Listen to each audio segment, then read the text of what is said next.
So if you've been with us, we've been exploring this theme of cultivating community probably for the last 4 or 6 weeks, and you might be sitting there going, oh no, not another sermon on community.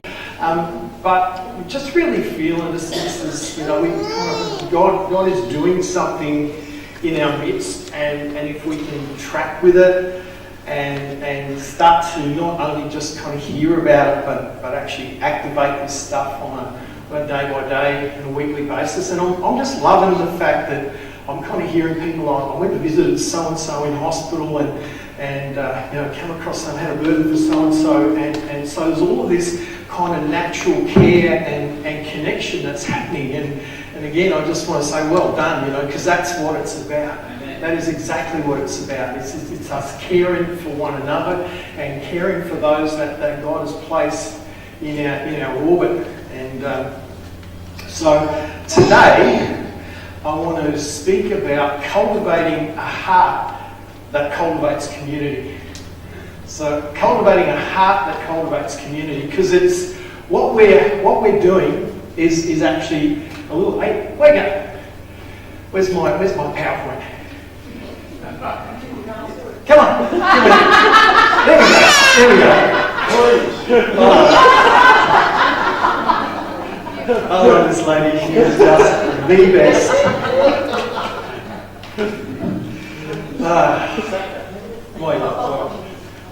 All right.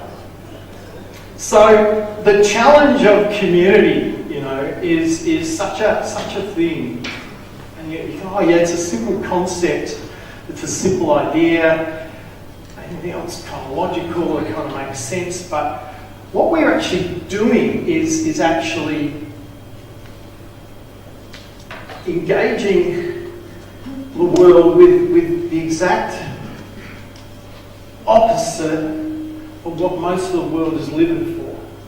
Most of the world is living for one thing, and that's me. It's what I can get out of life. It's what blesses me. It's what looks after me. It's what feeds me. Most of the world is self-absorbed. It's self-obsessed. It's self-motivated. And it's selfish. And so this concept of community that we're talking about flies in the face of the way most of the world lives. Jesus came to establish his community, this community of believers that you know would display his glory, that by their love for one another, that the world might know that, hey, he's actually real. And how do they know that? Because what they're actually seeing is so different to anything else that's out there. It's illogical, it doesn't make sense, it goes against the grain. We live for someone else. You know, even businesses, you know, kind of, well, most business people, and particularly kind of sales people, you know, they live for the thrill of the kill, you know, the next deal.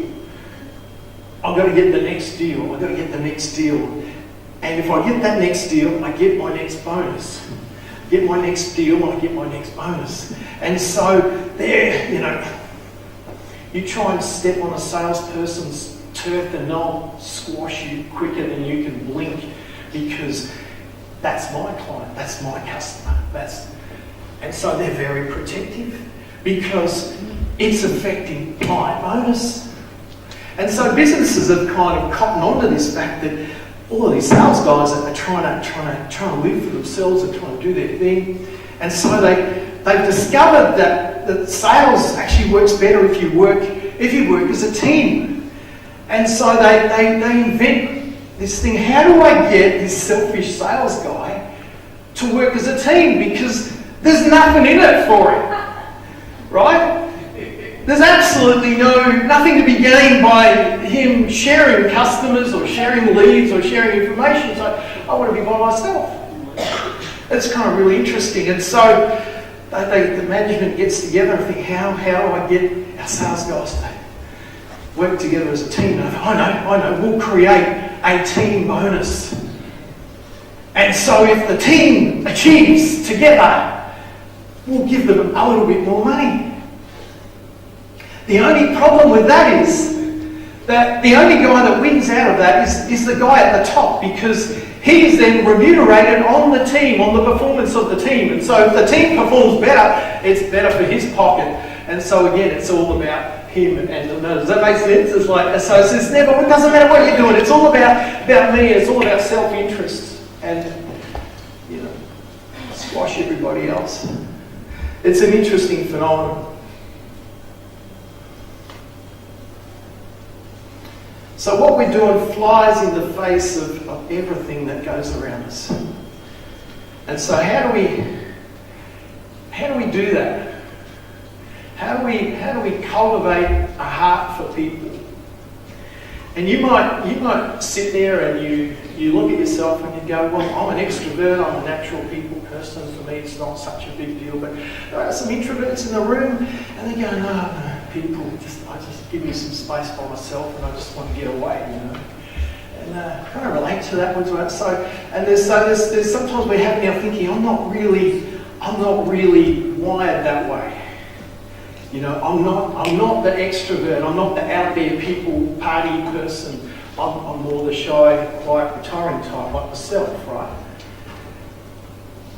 And yet God doesn't call us introverts or extroverts. He's looking for converts who have their minds renewed and who come into alignment with kingdom values. And so it's not about personality type, it's not about the way that we're wired, but it's actually aligning our personalities with the values of the kingdom.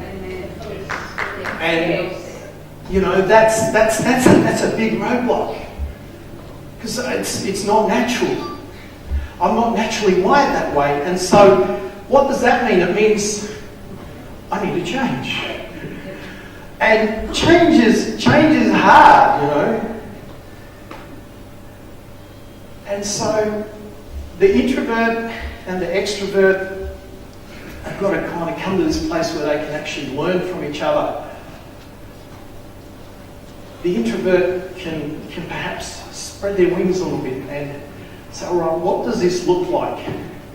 Talking to people, talking to strangers, having a heart, having a genuine interest for people, you know. And the extrovert, on the other hand, can learn from the introvert, because the extrovert is a lot sometimes around performance and about being busy and about doing stuff. And them taking time to be reflective and saying, hey, I just need to breathe, I just need to be, I just need to be loved, I just need to take some time to contemplate and to meditate rather than out there doing the stuff.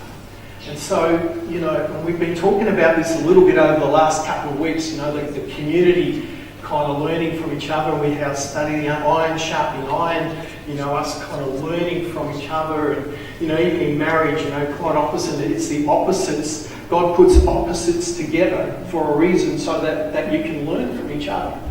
You know, and so that's fun. It's fun. It's not easy, but it's fun, right, Sheila? And Sheila and Dave have been, how many, 50 years? 52 years. How awesome is that? You know. And so, you know, Dave is as wise today because of Sheila. You know, and isn't it great to see Dave looking so good, man? Yeah. I was talking to Sheila before the service, and I said, "How's Dave going?" Because he won't tell me. You know, she said, "You know what? I think he's actually better than before." And it's true. It's true. Which is awesome, isn't it? And God's just kind of healing him and strengthening him. And so look out for Dynamic Dave in the next few weeks. That's all right. So we're learning together. We're learning, you know, horizontal skills. We're learning kind of vertical skills, plugging into God, taking time. But we have to develop this heart for people. And you might think that's, again, it's I'm not telling you anything new.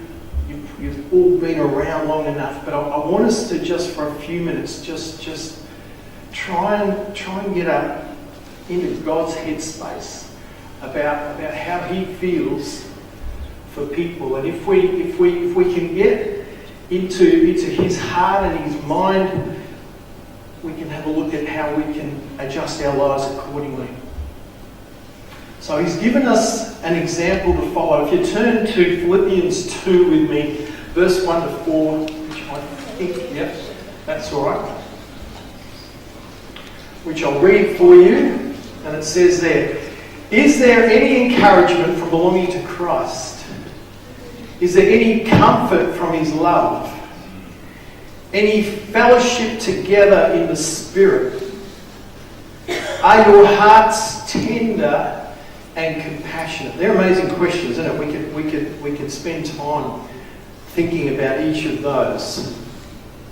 He moves on. He says, "Then make me truly happy by agreeing wholeheartedly with each other, loving one another, working together with one mind and purpose. Don't be selfish. Don't try to impress others. Be humble, thinking of yourselves as better than your mothers." That's right. Thank you, Steve.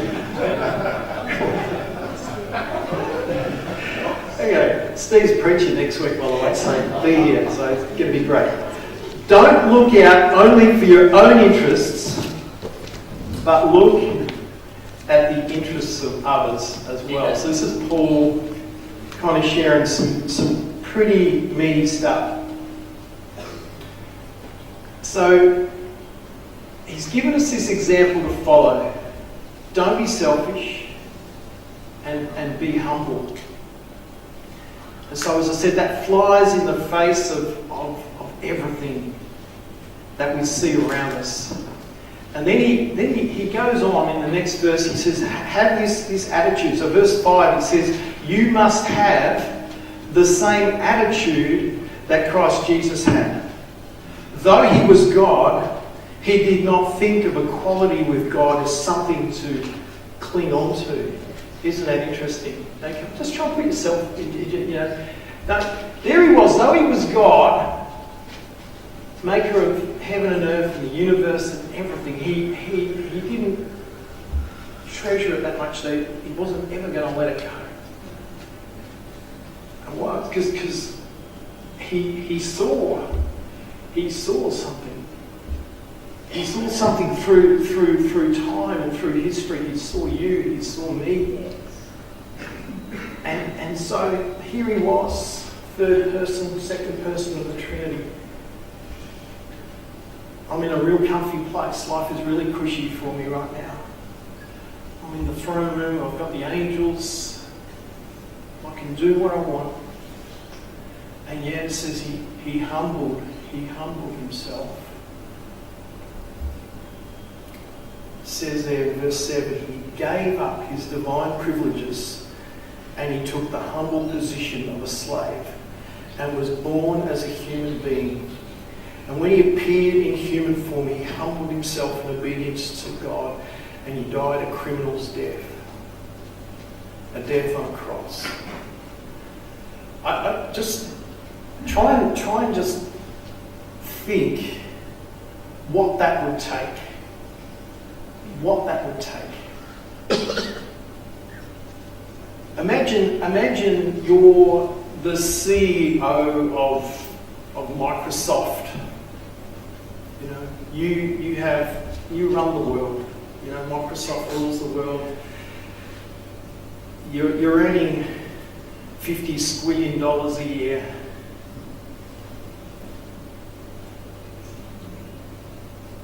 There's nothing that you need. There's no one that you need. There's no financial need. You can take holidays whenever you want to take holidays. And yet, as the CEO of Microsoft, you see a bunch of people, and you go, they need help. They need help. How are you going to do that? And so the natural thing is that I'm going to get in there and I'm going to teach them some work ethic and I'm going to tell them what to do and I'm going to read the riot act to them. Or do you come out of a place of humility And I love that show, Undercover Boss. You ever seen that? You know, you clothe yourself as a worker. You clothe yourself as a worker and you get alongside them.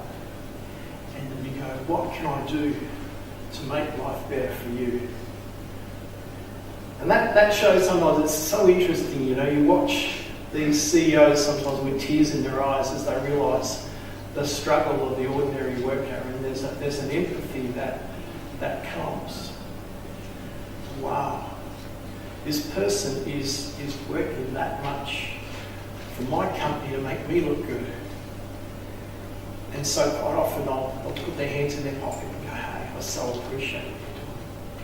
It's off the track a little bit. But there's something that comes when you put yourself in someone else's shoes and you start to identify with where they're at. Without judgment, without any fanfare, you just get in there and you work in someone else's shoes. And that's exactly what Jesus did, you know. He came and he walked in our shoes. It says he was tempted every way like we were tempted. He lived every way like we lived. He faced with the same struggles, the same challenges, the same heartaches, the same pains, but through it all, he was faultless, you know. He was faultless. You know, just like he never lost his temper, never went crooked anyone unless you were a Pharisee. You know. Man, what did that take? What did that take? What humility did that take to come? And humility is such a big thing. Such a big thing. It's not, you know, Jesus was never a doormat, but he humbly served people. He just, I'm here for you. And you see the way that he engaged with people. It was always the woman at the well. Just focus. The woman with the issue of blood. There was a crowd, but there was a person that needed his attention. There was a crowd, and there was a person that needed his attention. And so he had this incredible heart for people. And people mattered to him so much. And I pray just as I'm talking this morning that God starts to just illumine something in your heart this morning. You say, people matter so much to him. Father, help me in here just to start to see how you feel about them. And the people in my world and the people in my orbit. I want to read kind of out of Mark chapter 2, where I'm pointing that way, Dorothy. If we jam up, we're not. There we go, look at that. It's all right, it's amazing. This is Mark chapter 2, verse 15. It says, later Levi invited Jesus and his disciples to his home as dinner guests, along with many tax collectors and other disreputable sinners. And there were many people of this kind among Jesus' followers. But when the teachers of the religious law, who were the Pharisees, saw him eating with tax collectors and other sinners, they asked his disciples, why does he eat with such scum? So see the judgmental attitude that just comes. Judge, why? If he was anybody, he wouldn't be even associating with these people, let alone having a meal with them. And this is Jesus' response. He said, when he heard this, he told them, healthy people don't need a doctor, but sick people do. And I've come to call not those who think they are righteous, but those who know they are sinners. That there just gets me undone. You know? I haven't come for those who think they're righteous, who think they've got it together. But I've come for those that know they've got a problem. And it's the self-aware ones. It's the tax collectors. It's the down and outs. But it's also people like Nicodemus. He had a lot. He comes to Jesus. What do I do to be born again? He recognised there was a need, and so there's people that were self-aware of their need. I haven't come for everybody, for people to think they've got it all together. And so this heart that Jesus had, was a heart that so valued people. And I know I'll probably labour this point a little bit, but I want us to catch something this morning. Jesus valued people. And in Luke chapter 15, he really spells it out. And he gives these three classic illustrations, but I want to read again the first couple of verses of chapter 15. It says, the tax collectors and other notorious sinners often came to listen to Jesus teach. And this made the Pharisees and the teachers of the religious law complain that he was associating with such sinful people, even eating with them. So again, there's this, they come to Jesus to judge him and to criticise him and to say, Jesus, what are you doing? What are you doing associating with these kinds of people? And then he tells these three classic stories. He tells the story of the lost sheep, the story of the lost coin, and the story of the lost son. He said to explain his heart, he says, I'm going to tell you these three stories. The parable of the lost sheep, we know it all. There's the guy that had 100 sheep and he lost one. He lost one. Now you think, man, I've got 100 sheep. Who cares if I'm missing a sheep? Like, they're stupid, dumb animals. Who cares? Who cares? But Jesus said this shepherd had a heart for the one. And it says he left the 99 and he went chasing the one. He went looking for the one. He went looking for the one. And sometimes, again, in a world that's out there after its own thing, it's like the ones often get lost, but not with Jesus. A one never gets lost with Jesus. You might be in this room this morning, sometimes you think, I'm just here, just little old me, just little Kev or Trev or whoever you are, it's just me. Or Jesus hasn't lost sight of you, As a matter of fact, he's pursuing you relentlessly, saying, I love you, I love you, I love you. He leaves the one, leaves the 99, and he finds the one. And then the joy in his heart when he finds the one.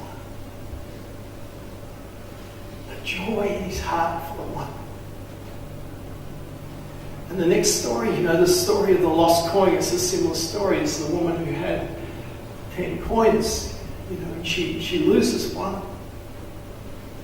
I mean, okay, that's a bit more significant, If I've got $100 bills and I lose a $100 bill, I'm likely to go looking for it. So there was a perceived value there that she says she swept out her house till she found that coin. I don't know what sort of coin it was, but it was obviously worth something. It was something of tremendous value. And she rejoices at finding the one. The parable of the lost son, I'm not going to labour that this morning. It's a story that we all know kind of really well about this son who was wayward, who lost his way. But the thing that strikes me time and again with this story is that, there's the father who daily would look down the road. Is my son coming home today?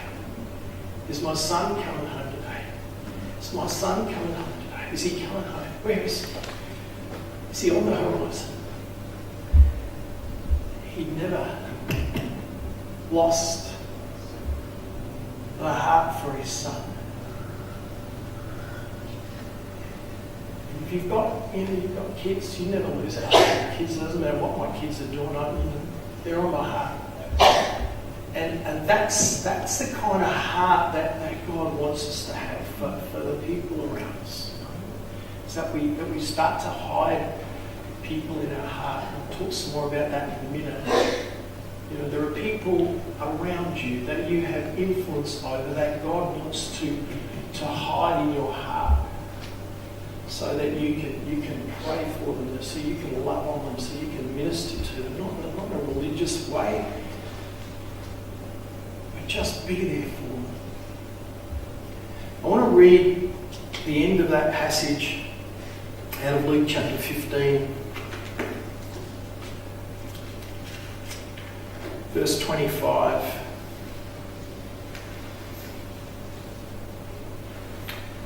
As I said, I don't want to read this whole passage, because if I do, I'm going to get awfully distracted.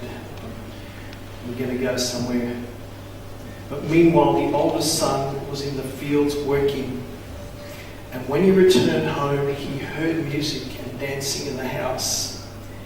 And he asked one of the servants what was going on. "Your brother is back," he was told, "and your father has killed the fattened calf. We are celebrating because of his safe return." So this is we know the story. The father has welcomed me home. He's put new shoes on him. He's put a new robe on him. He's put the ring back on his finger. And now there's this tremendous party. And so the oldest son, who's been in the father's house the whole time, could have had anything from the father's house, hears this news. And what's his response? Verse 28 says the older brother was angry and he wouldn't go in. His father came out and begged him. But he replied, "All these years I've slaved for you and never once refused to do a single thing that you told me to do. And in all that time you never gave me one young goat for a feast with my friends. Yet, when this son of yours come back, after squandering your money on prostitutes, you celebrate him by killing the fattened calf." And his father said to him, "Look, dear son, you've always stayed with me, and everything I have is yours. We had to celebrate this happy day, for your brother was dead and he's come back to life. He was lost and now he's found." It's the heart of his father to celebrate the lost son. So Jesus, get that there, makes people a priority. And yet this older son seemed to have an issue. What's his first response? He was angry. So there's anger that rises up. And why was he angry? Because he was judgmental of the lifestyle that this young guy had led. He'd squandered his father's money. So there was anger and there was judgment. And then to top that off, there was jealousy. It's like, not once did you ever throw a party for me. And so now he was jealous. So now, what are you doing there? This guy that's wasted your fortune, you're investing in him again? You stupid old fool. And that's the way most of us think. That's the way most of the world lives. But sadly, a lot of Christians are in that space as well. And you know something? Anger, jealousy, judgment are such a hindrance to real community. You know, if we're cultivating community, if we're cultivating a heart for community, then those three things are just like, God, I've got to deal with this crud, you know.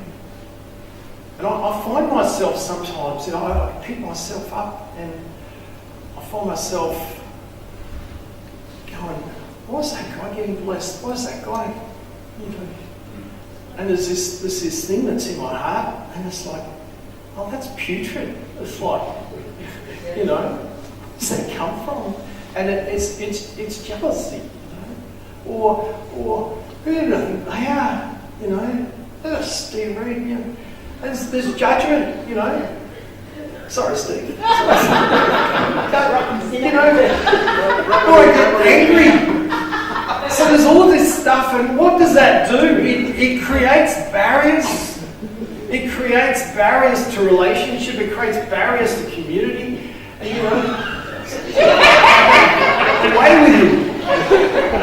That's a good thing. I love this guy. Deal with him. So a heart for people. There's a couple of things I want to do in a moment, you know. But this older brother, he didn't appreciate what he had. He didn't appreciate the kingdom that he lived in. He never engaged the heart of the Father. And sometimes, you know, we've been walking in church for a long time. And this guy couldn't even rejoice with the fact that someone had just come back and found Jesus as their Saviour and entered the kingdom. It was back into fellowship with the Father. He was foul, he was bitter, he was angry, he was twisted. And so God, do something in my heart that will allow me once again just to embrace the people that you're embracing. Doesn't matter how ugly they are. Doesn't matter, you know, what they've done or where they've been.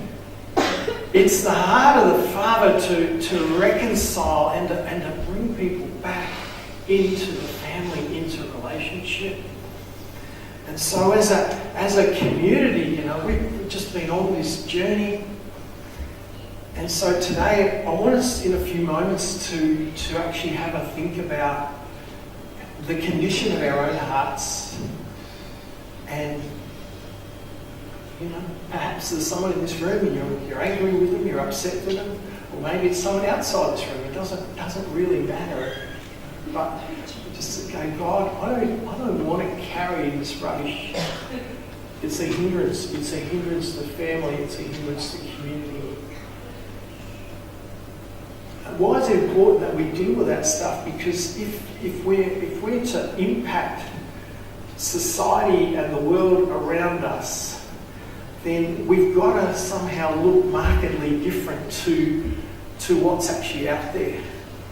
You know, Frankston's such a beautiful place. You know, you can walk down the street. Sometimes someone's got their phone. You know, this, told you not to do that, you stupid woman. You know, or this, but the girls are sometimes worse than the men. You know, they're big and dark, and they're just angry. It's like, God, what is with that? I just don't, you know, but just like, so they come into the church and they see anger and jealousy and they go, oh, I just better get back out in the streets because it's actually safer in here, you know. That's why this cultivating community thing is important. That's why it's important that our hearts are healed. That's why it's important that we deal with jealousy and anger and bitterness and judgment, because these guys are going to start to come in. There's a harvest out there, but they want to come into a place where they're loved, where they're accepted, where they're validated, and where there are people that will take them by the arm and say, welcome, welcome, we love you just the way you are. And we're not going to put trips on you. We're just going to love you into this kingdom because it's the love that drew us. It's the love that's changed us. It's the love that's transformed us. And it's that love that's going to be infectious. That's going to change the world around us. All right. Enough, I think. I've got Dorothy, I've lost power on my jiggy. Can you...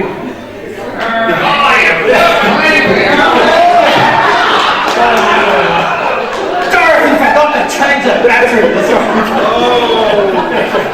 Don't worry about it. Can you do the next one? Just to hit the little button. This little button here. This little button here. That one. No, don't worry about it. Don't worry about it. You can't be God. Just switch it off. Don't you love that? It's a beautiful thing. It's a beautiful thing. So I want you to close your eyes for a moment, you know, and I just want you to, first of all, just this matter of making people a priority. And as I said, you may not think yourself a natural people person, you might not feel like you naturally connect, but there are skills that you can learn. But it's about having a heart that's genuine. If your heart's not genuine, then forget it. People will spot phony a mile away. And Paul in Philippians 1, he says this, he says, every time I think of you, he's writing to the Philippian church, I give thanks to my God. And whenever I pray, I make my requests for you with great joy. There was something in Paul's heart. If you read his letters to the Ephesians and the Philippians and the Colossians, and he had them in his heart. There was such a tenderness, there was such an affection for those who were partners with him in the gospel, but those that he's seen come to faith. And right now, I want to just say, God, who are the people that you want to place on my heart this morning? Who are those people? And you might care to jot them down. Who are the people in your orbit? Your sons, your daughters, mums, dads, aunties, uncles, business associates, school friends, shopkeepers, people that regularly intersect with your world. As you have them on your heart,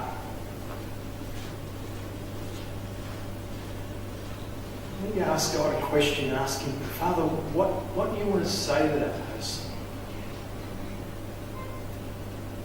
What do you want to say to that person?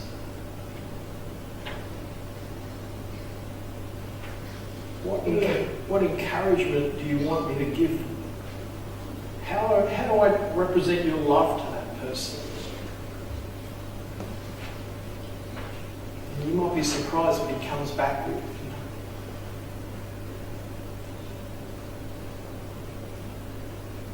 But as you start to cultivate a heart that cultivates community, that's what's going to start to happen. You're going to start to think about them more as they're in your heart. And God's going to start to talk to you about them. And you don't actually need to cloak it in religious language and go, hey, I've got a prophetic word for you, just thus saith the Lord. You can just talk to them or send them a text and say, hey, I've been really thinking of you. I feel like I just want to tell you that you're loved and you're special and you're valuable. And you might want to bake them a cake, or you might want to make them a meal. You might just take them out for a coffee or say, hey, can we catch up for lunch? I've really had you on my heart. Can we have a conversation? As you pull people into your heart, it gives God an opportunity to start to give you some information that may not be obvious. Why is that person the way they are? What struggles are they facing? What are their challenges? How can I help that person? And that's a heart that cultivates community. Papa, right now we just take a moment to hear your heart, to feel your heart for those around us, God.